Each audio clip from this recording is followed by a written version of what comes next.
a sua Bíblia comigo. Livro de 1 Reis, no capítulo 18, verso 30. Então Elias disse ao povo: achegai-vos a mim. E todo o povo se achegou a ele.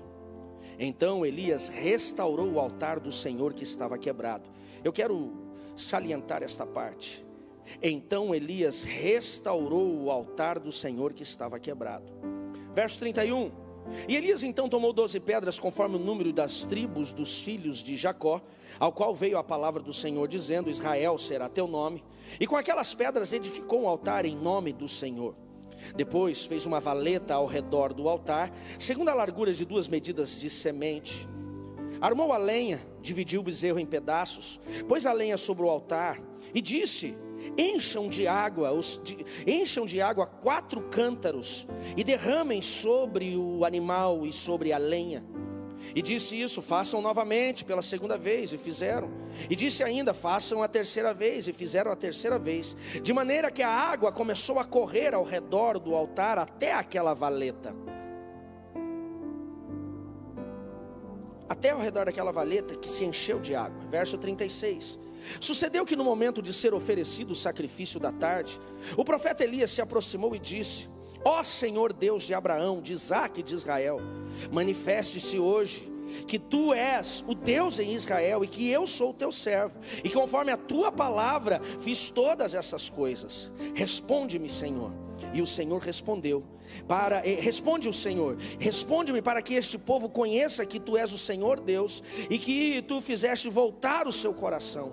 Então o Senhor respondeu, e caiu fogo e consumiu o holocausto, a lenha, as pedras e o pó, e ainda lambeu a água que estava no rego. E o que vendo todo o povo, saíram sobre os seus rostos e prostraram-se ao chão e disseram: só o Senhor é Deus, só o Senhor é Deus. Feche seus olhos, curve a sua cabeça. Não ouça a minha oração, mas peça que Deus venha ministrar você nesta noite. Obrigado, Jesus. Obrigado porque podemos cultuar e já estamos cultuando. Obrigado porque a atmosfera, Deus, ela já é tomada pela sua presença. A sua graça nos visita. O teu Espírito já nos traz instrução, direção e talvez até confronto para alguns corações. Ou seja, este é um ambiente que o Senhor preparou para ministrar as nossas vidas. E eu agradeço por aquilo que o Senhor já está fazendo em nosso meio. Deus, eu peço que agora o teu Espírito Santo atraia a nossa atenção para a tua palavra e principalmente libere o entendimento da sua igreja, o coração da sua igreja para entender o que o Senhor deseja falar. Que esta palavra, Senhor, de restauração, ela nos permita sermos alcançados por ela e transformados por ela. Que nada venha roubar a atenção, que nada venha tirar o foco, mas Deus, que os nossos olhos, ouvidos e coração esteja apenas no Senhor. Esta é a minha oração em o nome do teu filho Jesus. E se você concorda, diga amém. Muito obrigado, Cleizinho. Deus te abençoe, meu amado. 1 Reis capítulo 18, ele vem contando um contexto de um período, talvez um dos piores períodos que a nação de Israel enfrentou, Andréia, de afastamento de Deus. Nós vamos encontrar, Joelma, algumas fases complicadas de esfriamento de Israel. E muitas dessas fases ruins que Israel enfrentou, vinha por conta dos seus líderes, do seu rei. Quando o rei se afastava, o povo se afastava. Por isso que a liderança ela tem um papel tão importante.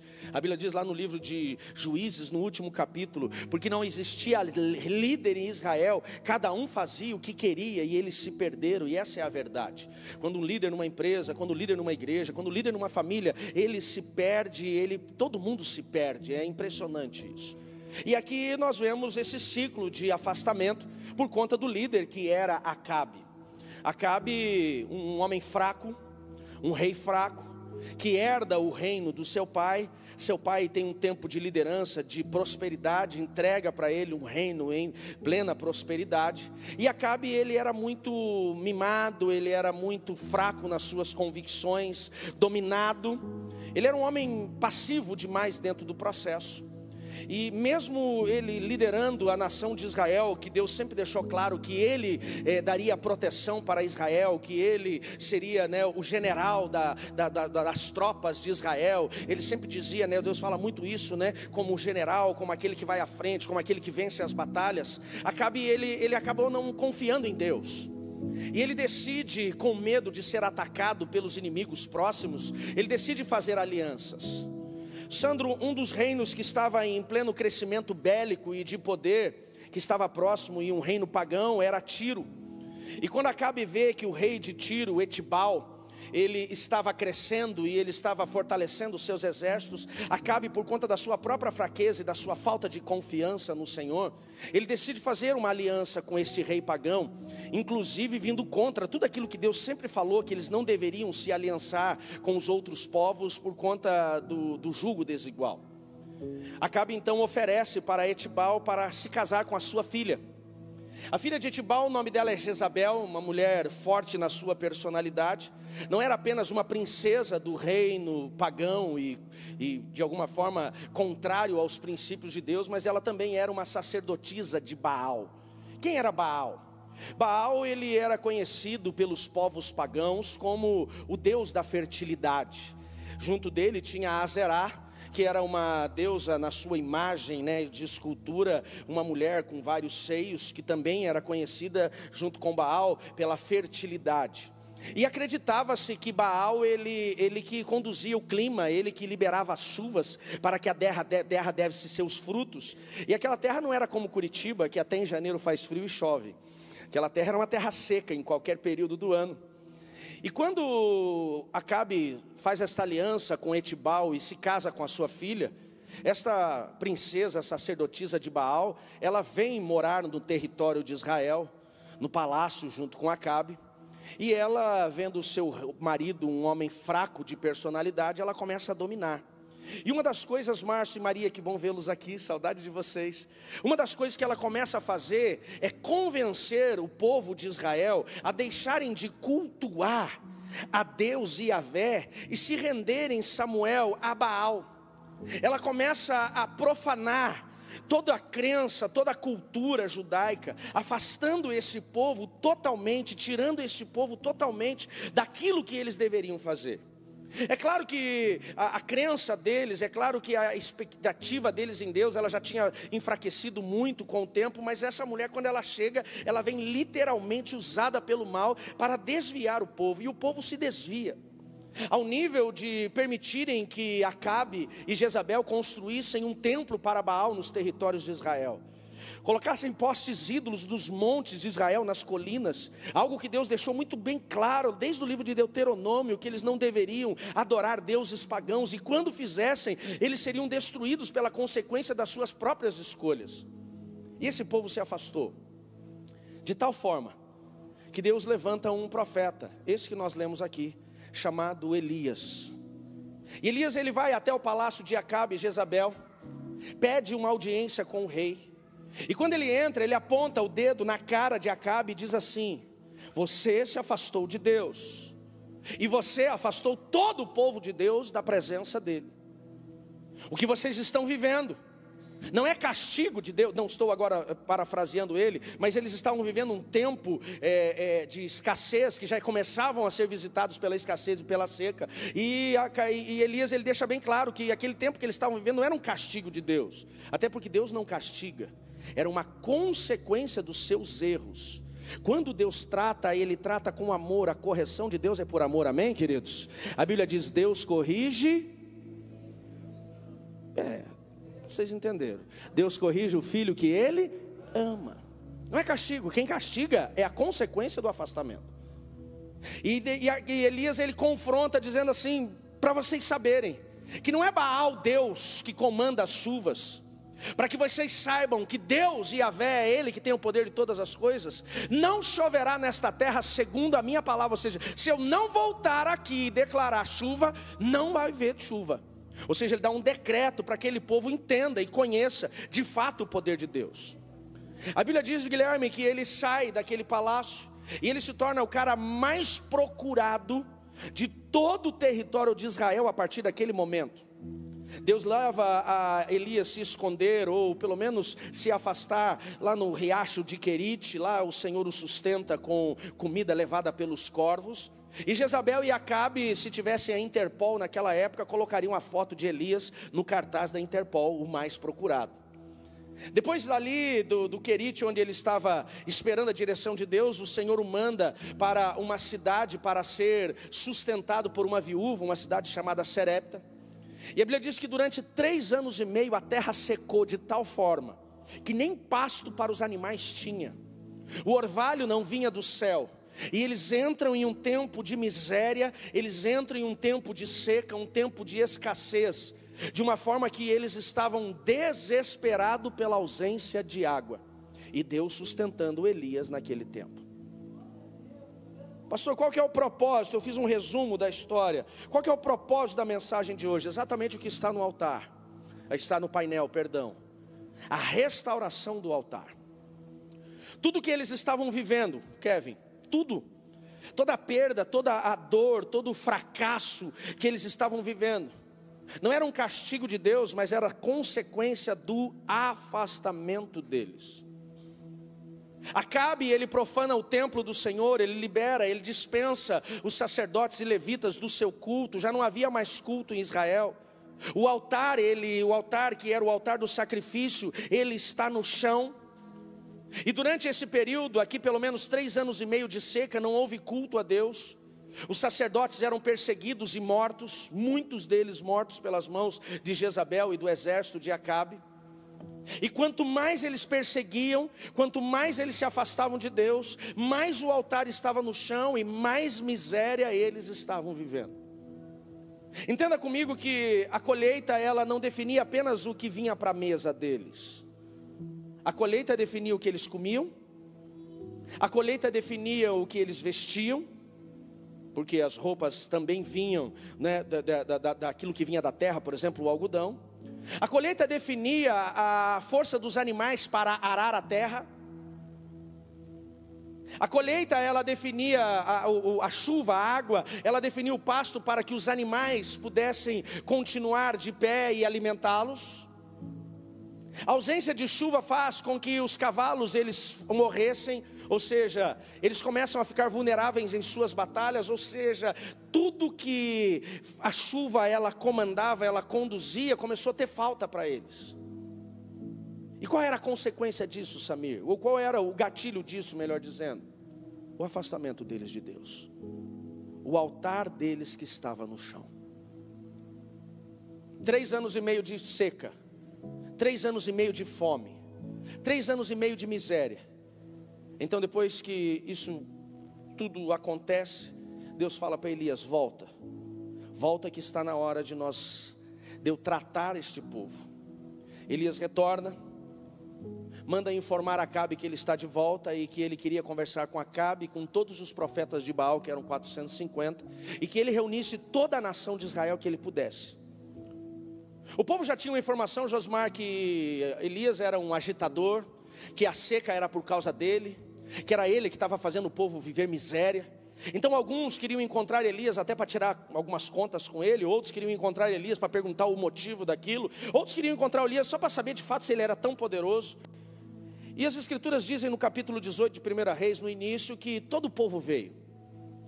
Então Elias chama aquele povo para uma assembleia solene e ele os confronta perguntando: até quando vocês vão cochear entre Deus e Baal? O que é o cochear? Até quando vocês vão ficar em dúvidas entre Deus, Yahvé e Baal? Ele diz: se Baal é Deus, sirvam a ele. Agora, se Yahvé é Deus, sirvam a ele. E a Bíblia diz que aquele povo ficou em silêncio. Sabe por que eles ficaram em silêncio, Vanessa? Porque eles não sabiam o que responder, porque o coração deles estava totalmente contaminado.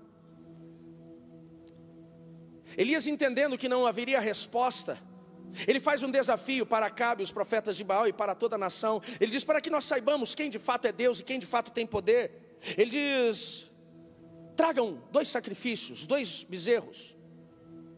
E os profetas de Baal, que são em maior número, vão colocar o seu bezerro sobre o altar de Baal, e eles vão clamar a Baal. E se Baal é Deus, e ele tem o poder de fato que vocês estão dizendo que tem, ele mandará fogo do céu.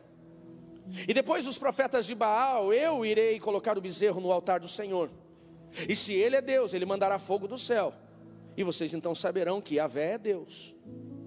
E sabe o que é mais interessante, Wesley?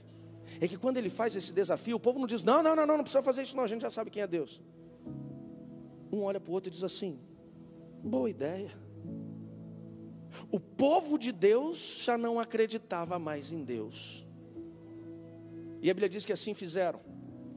Os 450 profetas de Baal cultuaram a Baal, adoraram a Baal, clamaram a Baal. E Baal não respondeu. No meio da manhã, Elias começou a falar para eles, cantem mais alto, gritem mais alto, talvez Baal está dormindo, ele não está ouvindo vocês. E ele não respondeu. Aqueles profetas desesperados, Samuel, começaram a se chicotear, com chicotes, com ossos pontudos nas extremidades, e derramar o seu próprio sangue. Baal não respondeu. Eles começaram a entrar em transe, tomarem chás alucinógenos para clamar por Baal de uma forma diferente. E ele não respondeu até a hora do almoço. Não houve resposta do céu, não houve fogo do céu. Baal não respondeu, por quê? Porque ele não tinha o poder. Quem está me entendendo, diga amém. Depois do fracasso dos profetas de Baal, Elias disse, agora eu vou clamar ao Senhor. Tragam a lenha, tragam o bezerro. E eles trouxeram. Porém, antes dele colocar o bezerro e a lenha, ele fez algo que era fundamental para aquele processo. A Bíblia diz que ele restaurou o altar que estava destruído. Volta comigo no texto, verso 30, parte B. Vou ler o verso todo. Então disse Elias ao povo, achegai-vos a mim. E todo o povo se achegou a ele. E na minha versão diz assim, então Elias restaurou o altar do Senhor que estava quebrado. Esse altar quebrado, ele nos traz muitas respostas. Um altar quebrado fala de uma inexistência de culto. A inexistência de culto fala da inexistência do relacionamento, da intimidade com Deus. A fome, a miséria, a morte dos animais, a falta de pasto, de colheita, era simplesmente a consequência de um povo que estava longe de Deus, onde o altar já não existia. Pastor, o que era altar? Explica, me dá 5 minutos, deixa eu explicar o papel do altar. O altar, ele tinha o papel de gerar sacrifícios. O sacrifício era de sangue, por quê? Porque o mundo espiritual até hoje, ele é independente de ser divino ou maligno, ele é conectado ao mundo físico através do sangue. Quem já fez EVC 3D já sabe disso. Para aqueles que estão nos visitando ou estão caminhando com a gente agora, é bom lembrar. O sangue, ele é o elemento que conecta o mundo físico ao mundo espiritual, independente de qual lado. Quem está me entendendo, diga amém. No dia em que Adão pecou, ele desobedece ao Senhor, os seus olhos são abertos, ele vê a sua nudez e se esconde. Quando Deus se aproxima, ele culpa a Deus e a mulher. Quando Deus pergunta, o que você fez? Comeu do fruto? Ele diz, a mulher que o Senhor me deu. Ou seja, a culpa era da mulher, de Deus e não dele. A Bíblia diz que Deus, ele traz as consequências para todos os envolvidos, para o homem, para a mulher, para a serpente. Então Deus, para proteger Adão, ele tira Adão de dentro do Éden. O Éden, tirar Adão do Éden. Eu estou falando muito rápido? Não, às vezes vocês estão me olhando com a cara assim, parece que eu estou muito empolgado. Está tudo ok? Posso continuar? Quando Deus tira Adão do Éden, não é castigando ele, era protegendo ele. Porque agora Adão, ao comer do fruto, ele permite que o pecado entre nele. E Deus, com a sua glória, perto de um pecador, o destruiria. O que permitia Adão se encontrar com Deus todos os dias era a sua inocência. Agora ele perde a inocência. Então, para protegê-lo, Luiz, a Bíblia diz que Deus tira Adão do jardim, mas não ia deixá-lo sair com a sua vergonha exposta. Agora seus olhos estavam abertos. Então a Bíblia diz que o Senhor, ele faz túnicas com peles de animais. Ou seja, um animal precisou morrer para que a nudez daquele casal fosse coberta. E desde então se estabelece um padrão para que o homem pudesse se achegar a Deus. Hugo, o que ele precisava? Ele precisava que o sangue de um inocente fosse derramado para que o seu pecado fosse coberto. É daí que começa o sacrifício. Para existir o sacrifício, Bruno, precisava de um altar. Como que funcionava isso? Deixa eu pegar aqui, pastor Odô, vem cá por gentileza, vem cá, Davi. Quem chegar primeiro vai ser o animal. Pronto, você chegou. Eu não queria, é que eu não quero escolher, desculpa. Ufa, ainda bem que eu fui mais lerdo agora, né? Como que funciona desde Adão? Vamos lá, fica pertinho aqui do Davi. O judeu, ele tinha, por lei, a obrigação de 7 festas, as 7 festas judaicas. E normalmente nessas festas, ele deveria trazer o seu sacrifício ao Senhor. Qual era o propósito do sacrifício? O propósito do sacrifício, e pelo menos uma delas, uma vez por ano, em uma das festas ele tinha que fazer isso, ou mais, era trazer um animal inocente, para que os seus pecados fossem ali, pela misericórdia do Senhor, cobertos, e o sangue deste inocente permitisse que este homem e a sua família pudessem entrar na presença de Deus, e se relacionar com Deus, e serem chamados povo de Deus. Quem está me entendendo, diga amém. Então Claudinha, pelo menos uma vez por ano, este homem vinha, trazia o seu cordeiro. O seu cordeiro tinha que ser perfeito, sem nenhum defeito. Ele apresentava o cordeiro, aí né, tá aqui já explicando. Não tão perfeito, aqui já não passava já. Não, brincadeira, pastora Neia. Faltavam uns pedaços aqui. O bullying aqui é pesado. O bullying é pesado, por isso que eu resolvi os meus pedaços aqui, para não ter bullying, né?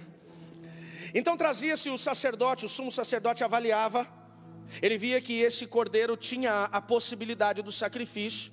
Ele deitava este animal no altar. Por gentileza, pastor Odô, pode deitar no altar. Ele colocava este animal sobre o altar. Davi, vem cá. E agora ele iria transferir os pecados deste homem e da sua família para este inocente. E o sangue deste inocente derramado, ele iria cobrir este pecado para que esta família pudesse acessar o Senhor. Tudo isso acontecia onde? No altar. O culto naquela época não existia louvor como nós temos hoje, depois que ele vai ser estabelecido lá no tempo de Asaf e Davi. Mas os primeiros cultos, eles não existiam louvor, o culto era apenas o sacrifício. Era apenas o sacrifício. Não tinha pregação, isso vai ser estabelecido anos, séculos mais tarde.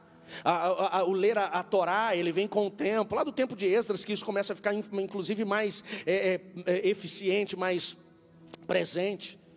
O primeiro culto, Gabriel, era o quê? Era este animal sobre o altar, degolado. Pegava-se um cutelo, uma faca. Naquela época os cutelos, eles eram feitos de pedras de pederneira, na maioria das vezes, uma pedra bem resistente, que tinha facilidade para afiar. E degolava-se este animal totalmente. E quando o sangue dele começava a ser derramado, inocente, o sumo sacerdote colocava a mão sobre a cabeça daquele homem, sobre aquele animal, e dizia: eu transfiro todos os pecados dele para este inocente. Quem está comigo, diga amém. E tudo isso acontecia no altar. Quando chegamos no tempo de Elias, de Acabe, e vemos 3 anos e meio de seca, um tempo de miséria, um tempo de fome, nós vamos entender que tudo isso era consequência do quê? De um altar que estava no chão. Por isso que Elias, quando ele vai confrontar o povo e revelar o poder de Deus ao povo, a primeira coisa que ele vai fazer é restaurar o altar que estava caído. Era restaurar o altar que estava quebrado. Quem está entendendo, diga amém. Porque onde não tinha altar, não tinha culto. Onde não tem culto, onde não tem altar, não tinha sacrifício. Onde não tinha sacrifício, não tinha sangue. Onde não tinha sangue, não tinha relacionamento, não tinha intimidade. E onde não tinha intimidade, não tinha culto. Quem me entende, diga amém. A ausência do altar, ela comprometia tudo o que poderia acontecer com aquele povo. E se eles não tinham culto, não tinham favor e não tinham a bênção do Senhor. Elias, ele não consegue, ele nem pode adorar ao Senhor com aquele povo e revelar o poder de Deus com o altar do jeito que estava lá. Fica de pé, pastor, por favor. Obrigado, pastores, obrigado, Davi. Jesus, depois, quando ele vem, ele vai assumir o papel do cordeiro. Não apenas para cobrir os pecados, mas quando Jesus ele derrama o seu sangue inocente na cruz do Calvário, ele apaga todos os pecados. Posso ouvir um glória a Deus? Posso ouvir um glória a Deus? Sua esposa lembra dos seus pecados, Deus não lembra mais. Ela pode não esquecer. E ela diz assim: em 1983 eu lembro. Deus fala assim: rapaz, esqueci. Porque ele apagou, amém, queridos? A Bíblia diz que ele lança no mais profundo do mar do esquecimento, amém, glória a Deus. Mas lá no Velho Testamento, era necessário tudo isso. Se o altar estava no chão, não tinha sacrifício, não tinha sangue, não tinha conexão, não tinha relacionamento com Deus. O altar, ele era fundamental. Pastor, ainda bem que não existe mais esse processo, ainda bem que não existe mais altar, ainda mais que não precisa derramar sangue. Sabe por que não precisa? Porque o altar de agora é a cruz de Cristo, o sangue derramado é o sangue de Cristo, amém, queridos? Mas se você não tiver o seu altar interno, para que este sangue ele seja derramado sobre você, você não tem a relação. Agora vamos trazer a história de Israel para os dias de hoje. Hoje conheço pessoas, e você também conhece, que elas estão vivendo seca na sua vida financeira, elas estão vivendo um tempo de miséria, um tempo de perdas. Eu falei para vocês que os animais, eles não sobreviviam, eles morriam, então não tinham força para a guerra. Eles eram derrotados por qualquer batalha. E hoje tem pessoas que estão vivendo derrotas, estão vivendo fome, estão vivendo seca, estão vivendo fracassos literalmente. Por quê? Porque os seus altares estão como desse povo no chão. A proposta de Deus este ano para a igreja é restauração de todas as áreas das nossas vidas. E hoje Deus nos confronta a aprendermos e entendermos a importância da restauração do nosso altar interno. Quem está aí, diga amém. A restauração do nosso altar interno. Pastor, o que é o altar interno? Qual que é o nosso altar hoje? Você quer saber qual é o seu altar hoje? A primeira coisa que nós precisamos entender é que o altar da igreja de Cristo, ele vai ser estabelecido com o seu primeiro pé, que é o quê? A oração. Vida de oração. A oração não é você convencer Deus a fazer o que você quer e nem lembrar Deus que você precisa que Ele faça algo. A oração é você ter relacionamento com Deus. Tem gente que diz assim: pastor, eu tenho dificuldade de orar porque eu não sei o que falar, pastor. Eu começo a orar e as palavras acabam. Sabe por que as palavras acabam? Porque você não tem intimidade. Quando você encontra com uma pessoa que você não tem amizade, se você não for uma pessoa que gosta muito de comunicação, a conversa acaba rapidamente, sim ou não? Se a tua conversa com Deus acaba rapidamente, é porque não tem intimidade. Eu lembro quando eu conheci a pastora Anne, chamei ela para visitar. Eu fazia um programa de rádio, numa rádio lá no Campo Comprido, na Gospel, na época era Melodia FM, e eu queria impressionar, né? Então eu falei para ela, vamos sair comer alguma coisa? Ela falou, vamos. Aí saímos, comemos uma coisa. Eu lembro que eu levei ela no Espetinho do Zé. O Espetinho do Zé é antigo. Aí comemos alguma coisa, e quando deu horário eu falei, eu tenho um programa de rádio agora. Era 11 horas da noite o programa. Eu falei, 10 horas da noite. Eu falei, você pode me dar uma carona? Eu estava com o carro dela e ela me levou lá na rádio, lá no Campina. Mas estava tudo programado, né? Para fazer aquela moral, né? Ela vê, o cara é radialista e tal. E depois que terminou o programa, ela me levou. Eu morava junto com o pastor Domício Júnior, ele já esteve aqui. Morávamos ali na Marechal Deodoro, quase virando Emiliano Perneta, 4.570 e poucos ali o número onde ele morava. E ela parou na frente do prédio e eu estava conhecendo. Então eu já tinha falado tudo o que eu podia falar de mim. Porque quando você quer impressionar, você fala tudo de bom, você não fala as coisas ruins. É verdade ou não é? E quando chegamos na frente do prédio, acabou a conversa, William. Não tinha mais o que falar. Por quê? Porque a gente não tinha intimidade. E eu fiquei olhando bem nos olhos dela parou e falou assim, por que você está me olhando? Eu não ia dizer para ela assim, porque eu não sei mais o que falar. Eu falei para ela, eu queria um beijo. E não é que deu certo. Eu lembro até hoje, era uma quinta-feira, 11h35 da noite, na Marechal Deodoro, em frente ao 4.570. Ali foi o primeiro beijo. Eita! E não parei de beijar mais. Ainda bem que aquele beijo deu certo, porque eu não tinha o que falar. Eu não tinha o que apresentar. A falta de intimidade faz você ter algumas estratégias diferentes.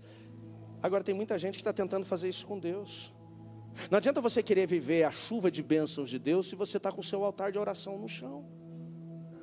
Não é uma regra, é uma disciplina espiritual. Vida de oração. A Sociedade Bíblica Americana diz que 91% dos cristãos evangélicos no mundo, menos os membros da Nova Aliança, tem problema de orar todos os dias. Sabe o que é isso? 9 em cada 10 cristãos não oram. Por que tem tanto crente passando por luta, tanto crente passando por deserto, tanto crente passando por dificuldades? Porque o seu altar está no chão.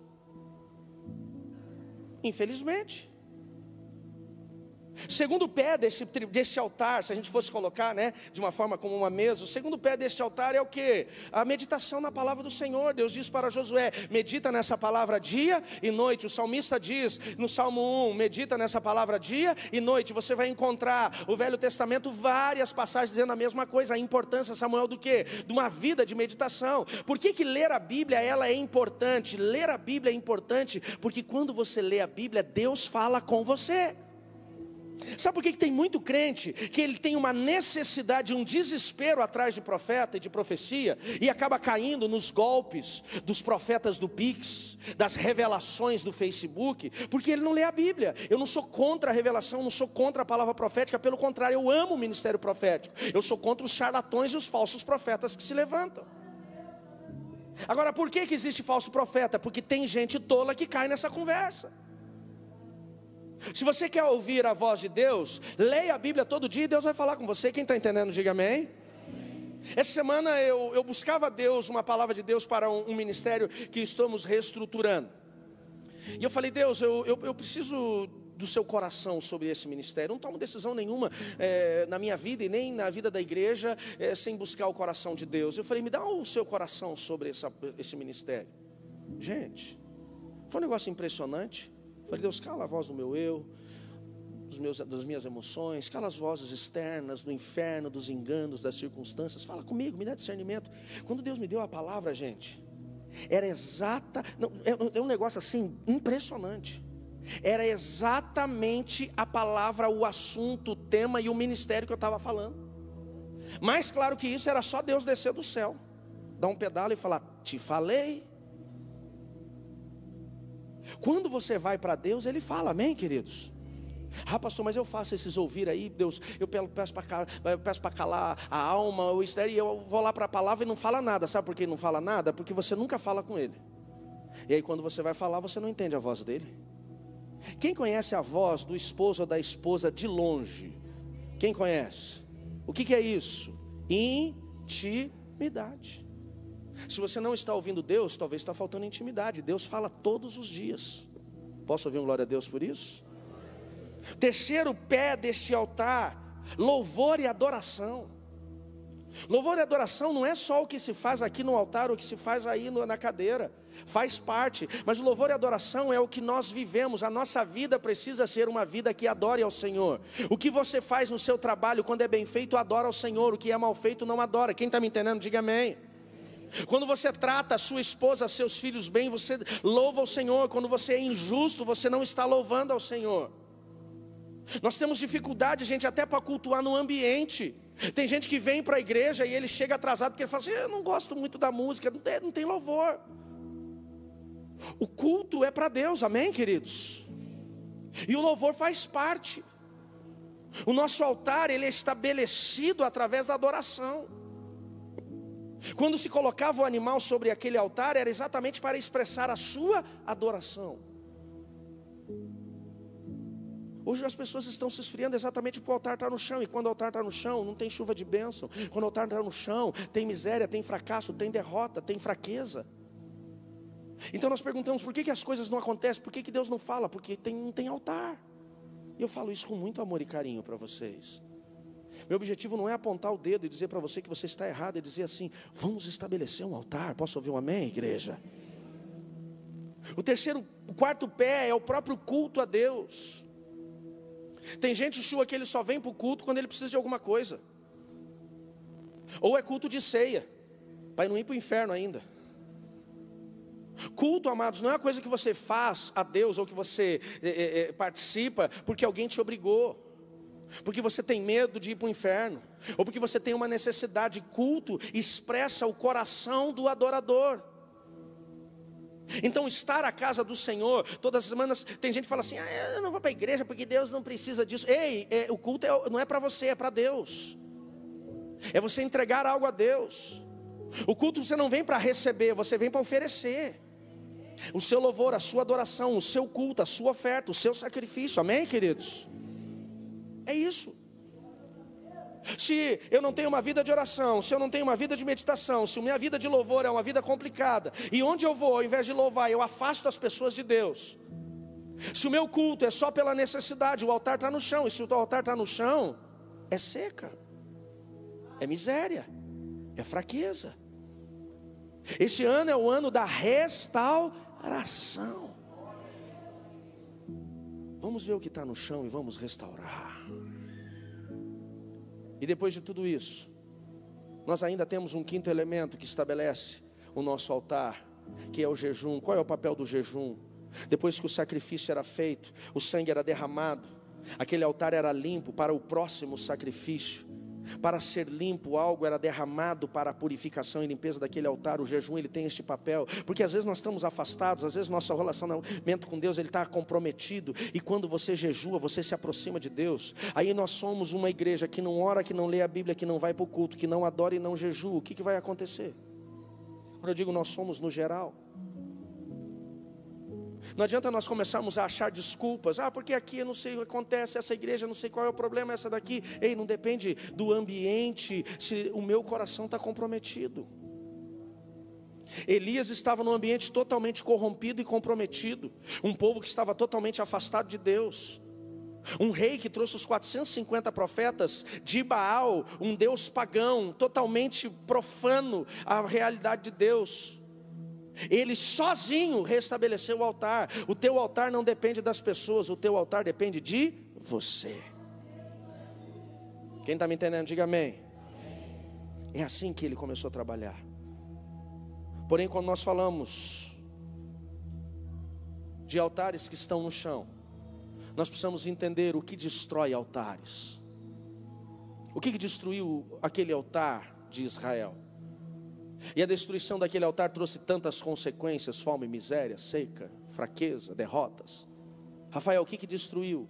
4 coisas, e eu quero encerrar com essas 4 coisas que destruíram o altar em Israel. Primeira, a influência ruim. Segundo, a ganância. Terceira, a desobediência. Quarto, o orgulho. Anota lá se você gosta de anotar, vale a pena. O altar de Israel estava no chão, Zé Arci, e precisava ser restaurado. Por quê? Porque eles foram influenciados malignamente por Jezabel, a sacerdotisa e princesa de Tiro. Ela trouxe a cultura pagã do seu povo para o povo de Israel, e Acabe era fraco demais para se posicionar. Pelo contrário, ele traz, e ela compromete todo o povo. As más influências podem nos levar a colocar o nosso altar no chão. Salmo 1 diz: bem-aventurado, abençoado é aquele que não segue o conselho dos ímpios, é aquele que não anda com os pecadores e não se assenta com os escarnecedores. Com quem você está andando? Quem você deixa entrar na sua casa? Quem está influenciando você? Estabelece a qualidade do seu altar ou o altar quebrado. Quem são as suas influências hoje? Com quem você tem se relacionado? Avalia isso. O que eu conheço de pessoas que enfraqueceram na sua fé, que até desistiram da sua caminhada, porque permitiram caminhar com pessoas que não aproximavam de Deus. Quem? Jezabel desgraçou a vida de um povo inteiro. Uma pessoa só. Maurício destruiu tudo. Uma só. Uma só. Segunda situação que levou o altar deles a ser destruído: a ganância. Jezabel, quando ela chegou e queria corromper aquele povo, ela entendeu qual era a necessidade ou o desejo do coração deles. E a Bíblia diz que ela ofereceu o que o coração deles queria, que era o quê? Mais colheita. Ela falou: o que vocês querem? Mais colheita? Mais chuva? Ela falou: então, adorem Baal, porque o meu Deus Baal, ele é o Deus da fertilidade, é ele que manda a chuva do céu. E o coração deles se rompeu. Por quê? A Bíblia diz que onde está o seu coração, ali está o seu tesouro. O coração deles estava nisso. Cuidado com a ganância. O que é a ganância? É você querer mais do que você precisa ou que tem capacidade para administrar. Tem muita gente hoje que está colocando o seu altar no chão por conta dos seus negócios errados? Por que existem pessoas que estão fazendo negócios ilícitos? O que é um negócio ilícito? Comprar uma coisa roubada, fazer um negócio errado, trazer um dinheiro de forma errada, lançar uma nota que não era verdade, receber um dinheiro que não é dele. Esses são negócios ilícitos. Ganância. Quem está aqui comigo, diga amém. A ganância coloca o altar no chão. A ganância, ela gera injustiças. Tem muita gente que está sendo injusto dentro da sua casa por conta do quê? Da ganância. Injusto com os seus filhos por conta do quê? Da ganância. Sendo injusto no seu trabalho por conta do quê? Da ganância. Sendo injusto com os seus clientes por conta do quê? Da ganância. Se você compra, por exemplo, carros para revender, e uma pessoa traz um carro que vale 30, ela te oferece por 20, você vendo o desespero dela, oferece 10, você está sendo injusto. Pastor, mas eu comprei porque ela quis vender, mas é injusto. Nós temos que começar a prestar atenção naquilo que é justo. A injustiça muitas vezes revela o coração ganancioso. Terceiro ponto que faz com que nós sejamos gananciosos nesse tempo que estamos vivendo, eu preciso falar disso para a igreja: jogos de azar. Tem um negócio chamado tigrinho. Sangue de Jesus tem poder. O que é esse jogo do tigrinho, gente? Esse jogo do tigrinho é um caça-níquel dentro do teu celular. Ei, eu conheço pessoas, atendi pessoas que estavam perdendo casamento, sacrificando casamento por conta da ganância em querer viver. Pastor, mas é que eu já ganhei 2 mil, 5 mil, 10 mil, e perdeu quanto? Ei, jogo de azar tira de muitos, e nem aquele que ganha fica. Agora, sabe como que o cara começa a jogar no tigrinho? O primeiro passo do tigrinho é a máquina de bichinho. Não deu certo, vocês me olharam com a cara tipo assim, sério, pastor? Máquina do tigrinho, do bichinho. Sabe aquela máquina do bichinho? Quanto custa uma ficha da máquina do bichinho? O povo sabe, viu? O povo sabe. E o que nós estamos fazendo? Nós estamos ensinando os nossos filhos. Gente, quanto custa uma desgraça daquele bichinho para comprar no atacado? 50 centavos. Se você comprar no atacado, talvez nem isso. 50 centavos. Aí eu pergunto, qual é o uso do bichinho desse na sua vida? Nenhum. Tem gente que já joga fora na saída, porque tem tanto em casa. Ou fica criando mofo no meio da naftalina numa caixa de papelão. É verdade ou não é? A questão não é o bichinho, a questão é o jogo. E aquelas máquinas, elas são preparadas. Eu estava conversando com um irmão da igreja, que o Senhor libertou ele mesmo, transformou ele. Ele falou, pastor, eu gostava disso. Eu conversava com ele, e ele falou, pastor, essas máquinas, elas são preparadas para o cara jogar, ter pelo menos, eu acho que ele falou para mim, 12 ou 13 jogos para sair um bichinho. 12, 13 jogos para sair um bichinho. E tem gente que sabe disso e ele está lá. 2, 4, 6, 8, 10, 20 reais. Ele diz, mas é só 20. Se ele gastar 20 por dia, num mês foi quanto? Não é que as crianças gostam de brincar. Aquilo não é brinquedo não, gente. Aquilo é fracasso. Hoje começa com o bichinho, amanhã está no tigrinho, depois da manhã está no cassino. E os cassinos estão voltando. Lembra dos bingos? Quanta família destruída por conta disso? Esses dias eu estava vendo uma matéria na televisão de um rapaz que ele era sócio numa empresa, eu não lembro, era metalúrgica em São Paulo, não lembro qual exatamente. E ele estava viciado no jogo do tigrinho. E ele perdeu, ele tinha que pagar uma conta da empresa, foi dado dinheiro para ele, e ele perdeu 40 mil reais da empresa no jogo. Aí ele não tinha como devolver. Aí ele forjou um sequestro. Arrumou um amigo que tirou foto dele amarrado. Mandou foto para a família, para o sócio, e pediu 100 mil reais de resgate para devolver os 40 e jogar mais 60. A polícia descobriu, está preso. Está jogando com os tigrão agora. Olha onde chega. Ganância. O que fez Israel colocar o seu altar no chão? Ganância. Cuidado com a ganância. Cuidado em querer mais do que você pode administrar ou que você pode ter. Cuidado. Eu não estou dizendo que você não tem que trabalhar para a sua conquista, mas a forma mais eficiente de se ganhar dinheiro chama-se trabalho. Tudo que vem além disso, gente, vai comprometer. Quarta situação, ou terceira situação que destruiu o altar de Israel, a desobediência.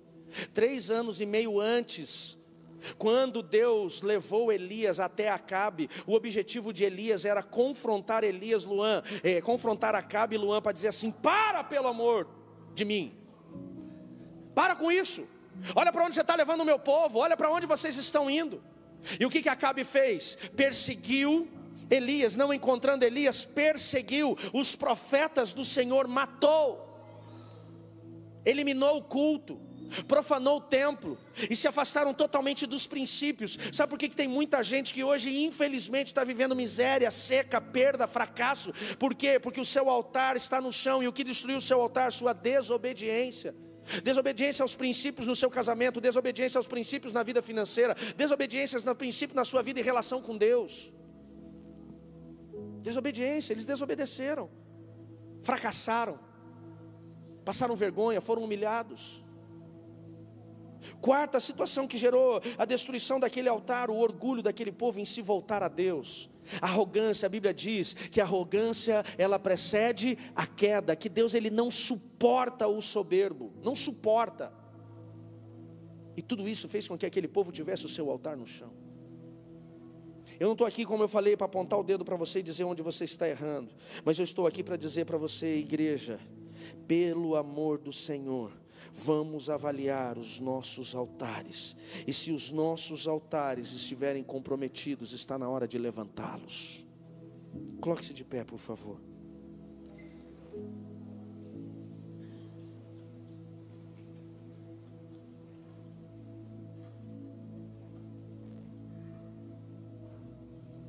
A vida com Deus, o relacionamento com Deus, ele precisa de altar.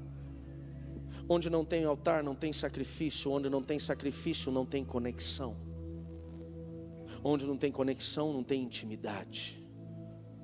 É tão fácil você ficar horas rodando o Reels do seu Instagram, e talvez tão difícil você ficar 15 minutos num tempo de meditação nas Escrituras. É tão fácil você ficar conectado em vídeos engraçados no YouTube, e talvez para alguns é tão difícil você estabelecer 10 minutos de oração. É tão fácil você estar numa festa, e tão difícil para alguns cultuarem a Deus 2 horas por semana. A ausência de altar é a ausência de intimidade. A ausência de intimidade gera a perda do favor. Deus ele nos chama a atenção hoje dizendo: levanta seus altares, coloca seus altares de pé, gera sacrifício, porque onde tem sacrifício, ali tem o próprio Deus se manifestando. Posso ouvir um amém? Quando Elias ele levantou o altar daquela nação que estava no chão, ele colocou aquele sacrifício.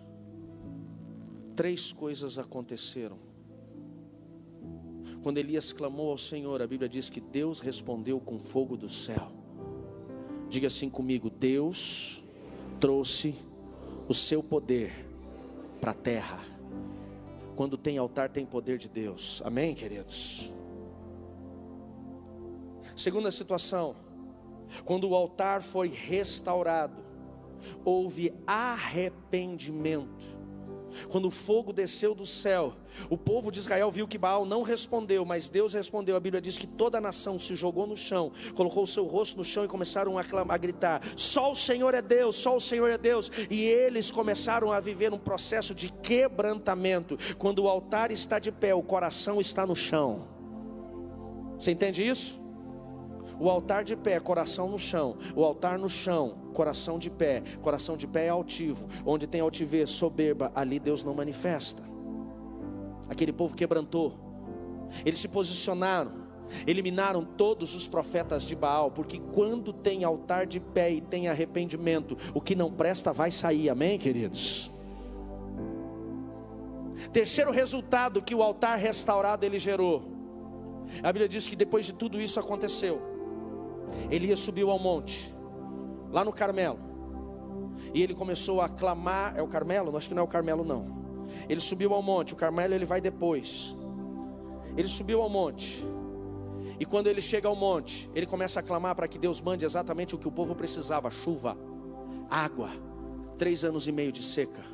E ele dizia para o seu moço: vai ver se tem sinal de chuva. Ele ia até o cume do monte, voltava e falava assim: o céu está aberto, não tem nada.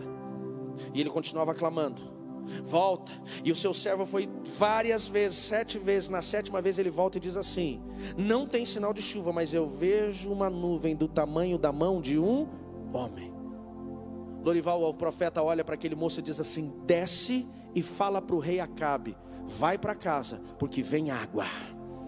Quando o altar é restaurado, o que estava seco foi regado pelo favor de Deus, a chuva desceu. É isso que o altar gera.